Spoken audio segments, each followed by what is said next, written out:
Have you ever felt like you're too plain, too powerless, or too poor to make a difference? Here's the truth. What's in your hands right now holds the power to spark hope, share help, and shape hearts.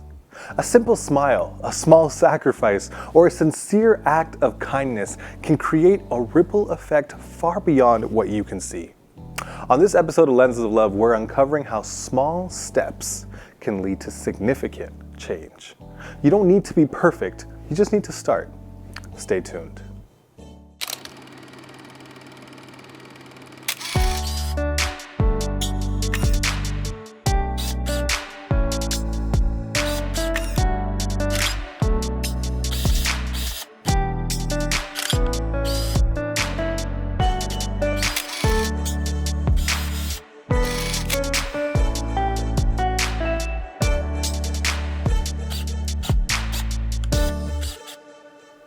Have you ever had one of those moments where something small, something completely ordinary, makes you stop and think?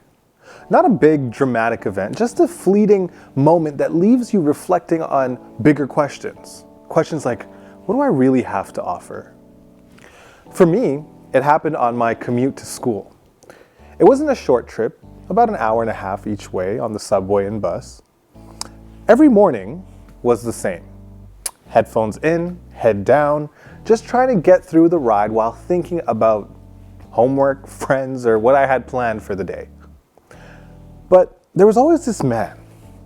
Every morning, at the end of one particular subway station, I'd see him sitting on the ground with a plastic Tim Hortons cup in his hand.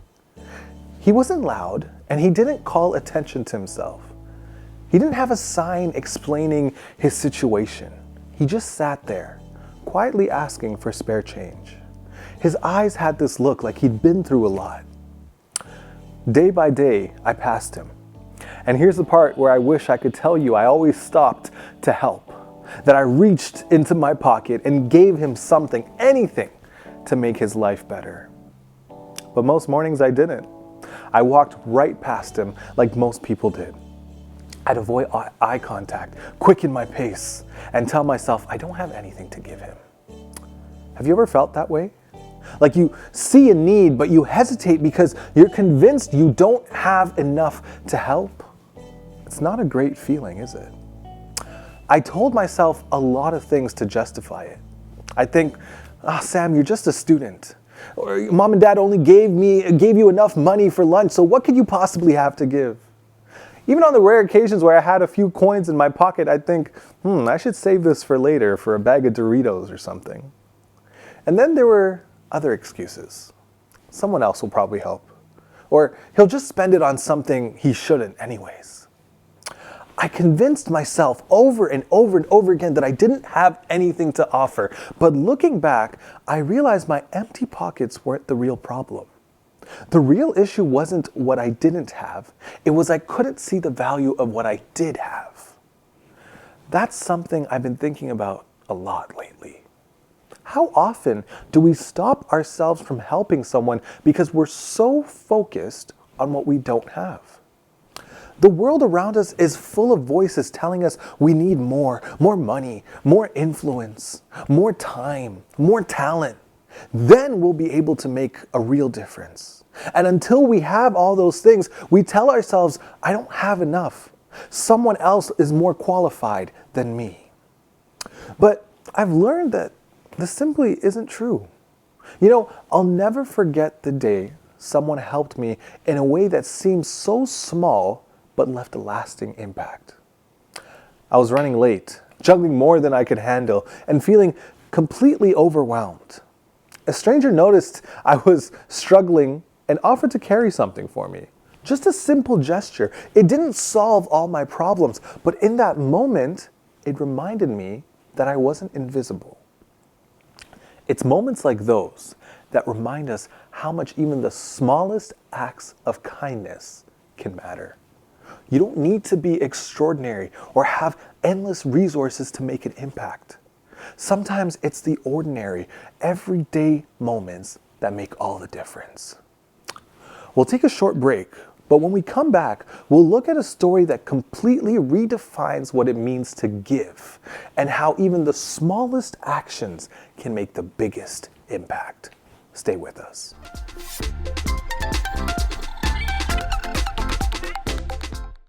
Hello, good to see you today here at the Lenses of Love set. I love to watch Sam's message and learn from him how to see God and His Word through the lenses of love.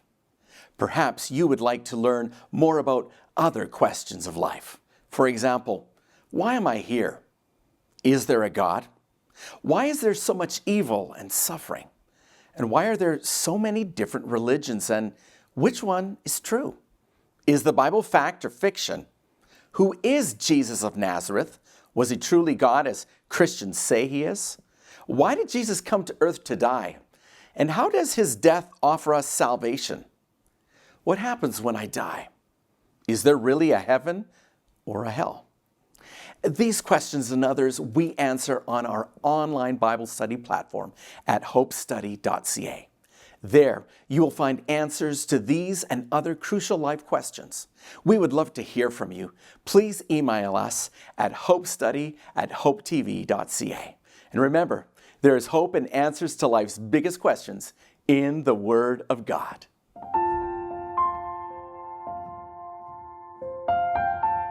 There's a story in the Bible that completely changed the way I think about what it means to give.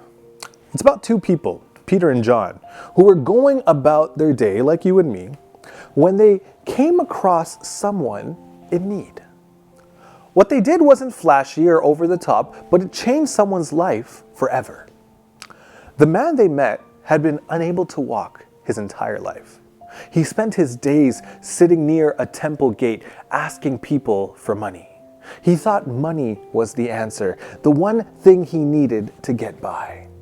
And when Peter and John came along, he asked them for the same thing he asked everyone else, a little spare change. Peter and John didn't have money to give him. What they gave him instead was so much more valuable. This story resonates with me because it's not just about them, it's about us. It's about the moments we encounter every day where we see someone in need and feel that tug in our hearts to help. And it's about how often we hold back thinking, what I have isn't enough. But what if the solution isn't about having more? What if it's about seeing what you already have in a new way? If you're not religious, maybe this sounds like a spiritual idea, but it's also incredibly practical. Helping someone isn't always about giving money or having a specific set of skills. Sometimes it's about your presence, your willingness to listen, or simply acknowledging someone who feels invisible. This story challenges us to ask a simple but powerful question. What do I have to offer? Not in comparison to anyone else, but based on what's already in your hands. And that's what I want to talk about with you today. Because whether you realize it or not, you already have more to give than you think. Peter and John were heading to the temple for the afternoon prayer service. It was a part of their daily routine, but today was different. As they approached the gate called Beautiful, they noticed a man sitting on the ground. He couldn't walk, a condition he lived with since birth. Every day, someone carried him to that spot where he would sit and ask passerbys for spare change. Think about that for a moment. This man's entire life was centered around survival. He couldn't work, so begging was his only option. Every day he saw hundreds of people walk past him, most pretending not to notice. Occasionally someone would toss a coin his way, but it was never enough to change his circumstances. When he saw Peter and John, he did what he always did. He called out, hoping they'd give him something. He wasn't expecting much, just a little money to get through another day. Peter did something surprising. He stopped. He looked directly at the man and said, "Look at us." Imagine being that man. Maybe for the first time in a long time, someone was acknowledging his existence. He must have thought, this is it. They're going to give me something. But then Peter said, I don't have any silver or gold for you, but I'll give you what I have. In the name of Jesus Christ of Nazareth, get up and walk. Can you imagine the confusion that man might have felt in that moment? He wasn't asking to be healed. All he wanted was a few coins. For his entire life, money had been the solution to his problems, or so he thought. Then Peter reached out his hand, helped him up, and something incredible happened. The man's feet and ankles were healed. For the first time in his life, he stood, walked, and even jumped. He started praising God and followed Peter and John into the temple. Think about how life-changing that moment must have been. For years, this man sat outside the temple gate, watching people go in and out, but never being able to join them. Now he wasn't just walking, he was leaping with joy, finally able to be part of something he had only observed from a distance. The story has so much to say, not just for people who are a part of a faith community, but for anyone who has ever felt like they didn't have enough to give. Let's start with Peter and John. When the man asked for money, they could have walked by, just like everyone else did. They could have said, sorry, we don't carry any change, and kept going. But instead they stopped. They didn't let their lack of money stop them from helping. They recognized that what they had was far more valuable than silver or gold. We all face moments where we see someone in need, and our first thought is, I don't have what they're asking for. Maybe you see a friend struggling and you feel like you don't have the right words to comfort them.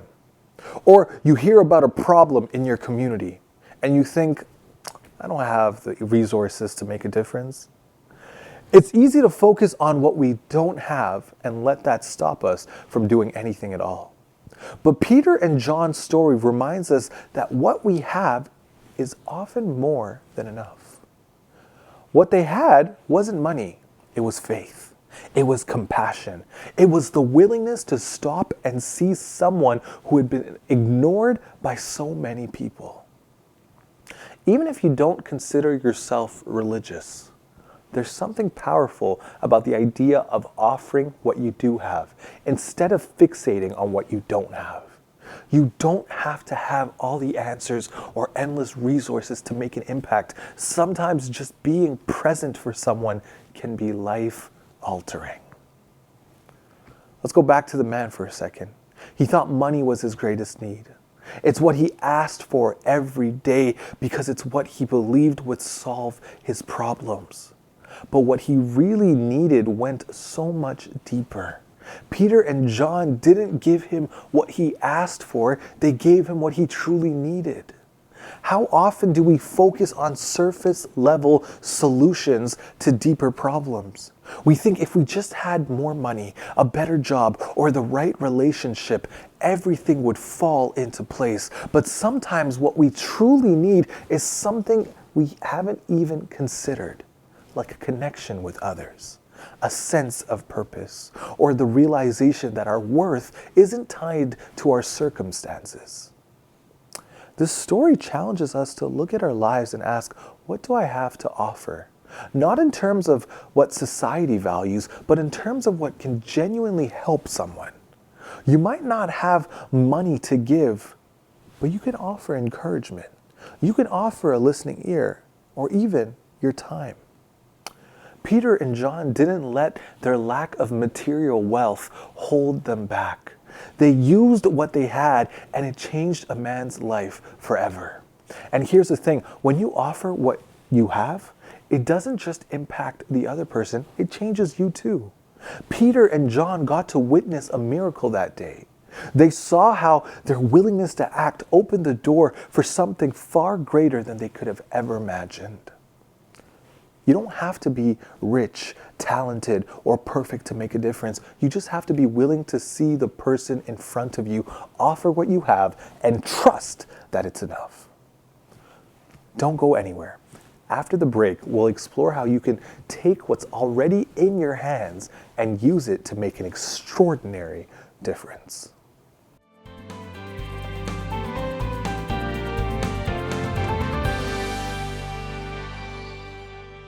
Hello, friends. It is great to be here with you on Lenses of Love today. I trust that you've been blessed by this program, and I hope that you're able to share it with your loved ones. Thank you for your support so far. It means the world to us, really.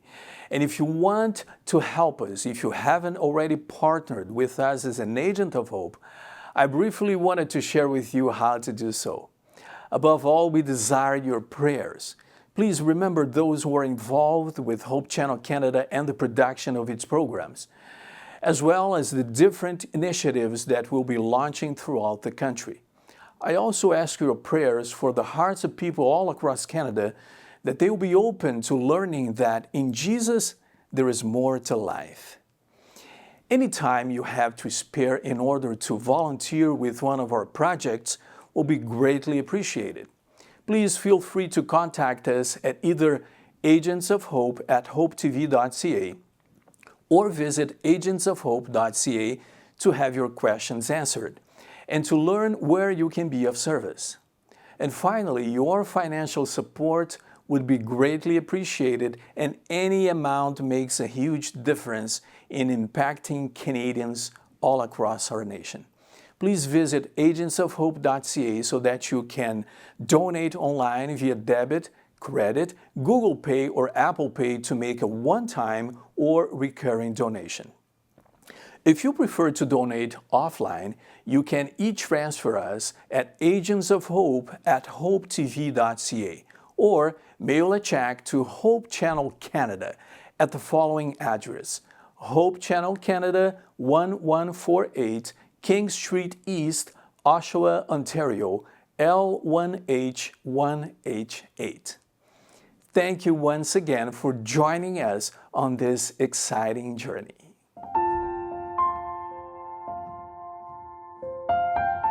Have you ever felt like you weren't ready for something because you didn't have enough? Enough experience, enough resources, enough confidence? It's a common feeling, especially when you're facing a challenge or opportunity that feels bigger than you. But what if the answer isn't about having more? What if it's about recognizing what's already in your hands? This reminds me of the story of Moses. And even if you're not familiar with the Bible, you've probably heard of Moses leading the Israelites out of Egypt, parting the Red Sea, the whole deal. But before all that, Moses wasn't exactly eager to take on a leadership role. In fact, when God first called him, Moses was full of excuses. He said things like, "What if they don't believe me?" And "God, I'm not really a good speaker." He was focused on everything he didn't have: his lack of credibility, his weaknesses, his fears. Then God asked him a simple question: "What is that in your hand?" Moses looked down and he saw a shepherd's staff. Just an ordinary stick, something he used every day in his work. But God took that ordinary object and used it to do extraordinary things. That staff became a symbol of miracles and deliverance. It was what Moses used to part the Red Sea, to strike the rock and bring out water, to demonstrate God's power to Pharaoh. It all started with what was already in his hands. Now think about your own life for a second. What's in your hands? It doesn't have to be something flashy. It doesn't even have to be something you think is particularly impressive. Maybe it's a talent you've overlooked. Maybe it's a skill you've taken for granted, or a story you haven't shared because you didn't think it was important. The truth is, the things that feel ordinary to us often have the potential to be extraordinary in someone else's life. Have you ever had someone say something encouraging to you at just the right moment? Maybe it was something simple, just a few words, but for you, it was exactly what you needed to hear. Or maybe someone showed up for you during a tough time. They didn't have all the answers, but they were there, and their presence made all the difference. That's what happens when we use what's already in our hands. It might not feel like much, but when we offer it with love, it can have a ripple effect far beyond what we expect. Let's bring it back to the story of Peter and John. They didn't have money to give the man at the gate, but they didn't let that stop them. Instead, they offered what they did have, a connection to the power of Jesus, and that act of faith transformed the man's life. It could be your time, a quick drink, a phone call, or just sitting with them so they don't feel alone. It could be your words, a simple, "I see you," or "I'm here for you." It could be sharing a skill, helping them with something practical that feels overwhelming to them, but to you it comes naturally. How often do we rush through our routines, too focused on where we're going to notice the opportunities right in front of us? I know I've been guilty of that. Head down, focusing on my own plans, thinking, I'll help later when I have more time. But what I've learned is that the most meaningful opportunities don't usually come when it's convenient. They come when we're in the middle of our daily routines, just like Peter and John were. The question is, are we willing to stop? Are we willing to recognize what's in our hands and trust that it's enough? Peter and John's story reminds us that we don't have to have it all together to make a difference.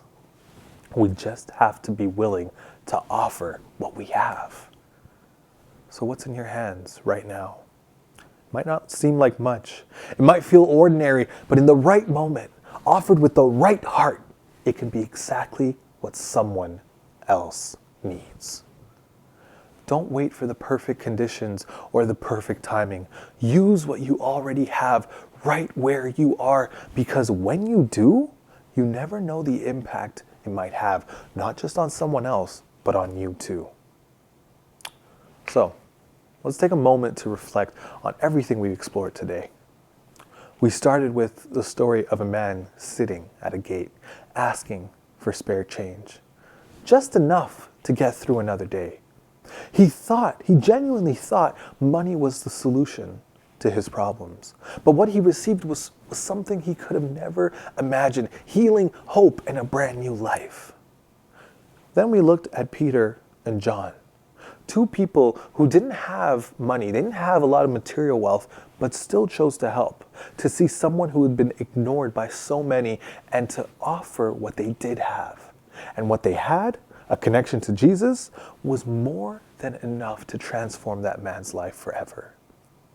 We saw how Moses, standing in front of a burning bush, wrestled with his insecurities and doubts. He didn't feel ready. He didn't feel capable. But God didn't ask Moses to be perfect. He didn't ask him to have all the answers. He simply asked him to recognize what was already in his hands. So let's bring it full circle. What about you? What's in your hands right now?